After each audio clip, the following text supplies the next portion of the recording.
Food. So ആ ഒരു രീതിയിൽ നമ്മൾ നോക്കുമ്പോൾ നമ്മൾ ഐക്ക് ശേഷം പാസ്റ്റ് ടെൻസ് ആണ് നമ്മൾ ഇവിടെ യൂസ് ചെയ്തേക്കുന്നത്. ക്ലിയർ ആയല്ലോ? Okay.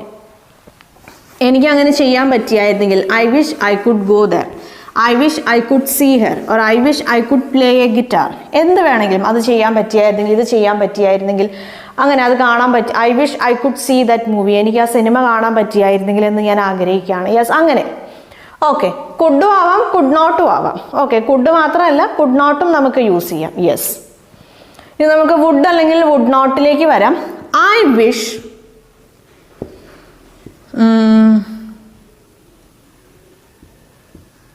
he would not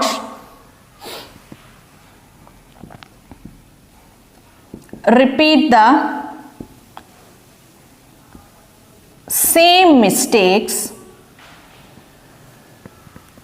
Repeat the same mistakes.